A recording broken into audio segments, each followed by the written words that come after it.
Hello, അപ്പോൾ ഇന്ന് നമുക്കൊരു ചിക്കൻ പക്കോട ഉണ്ടാക്കുന്നത് കണ്ടിട്ട് പക്കോടയെന്നോ പക്കവടയെന്നോ എന്ത് വേണം ഇതിനെ വിളിക്കാം. 1/2 കിലോ ചിക്കനാണ് ഇതിലേക്ക് എടുത്തേക്കുന്നത്. ഇതിലേക്ക് വേണ്ടി കുറച്ച് ginger garlic paste, 1 table spoon മുളക് പൊടി, 1/2 ടീസ്പൂൺ പെരിഞ്ജീരകപ്പൊടി, 1/2 ടീസ്പൂൺ ഗരം മസാല, കുറച്ച് മല്ലിയില, കരിവേപ്പില, മുഴുവൻ പെരിഞ്ജീരകം ഉണ്ടെങ്കിൽ അത്, 2 ടേബിൾ സ്പൂൺ കടലമാവ്, 1 ടേബിൾ സ്പൂൺ കോൺഫ്ലവർ, ആവശ്യത്തിന് ഉപ്പ്, അരമുറി നാരങ്ങ. നമ്മൾ ചിക്കൻ പക്കോടയ്ക്ക് വേണ്ടിയിട്ടുള്ള മസാലയൊക്കെ സെറ്റാക്കി വെച്ചിട്ടുണ്ട്.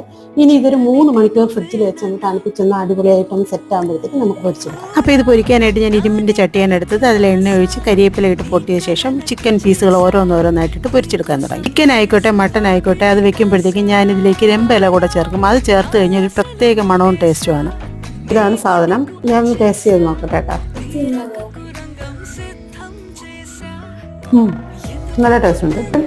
എനിക്ക് ഇത്രയും മൊരിഞ്ഞ് കിട്ടുന്നതാണ് ഇഷ്ടം. ആർക്കും അങ്ങനെ മൊരിയണത് ഇഷ്ടപ്പെടുക, മൊരിക്കാതെ വേണമെങ്കിലും എടുക്കാം. സംഭവം സൂപ്പറാണ്. കേട്ടോ.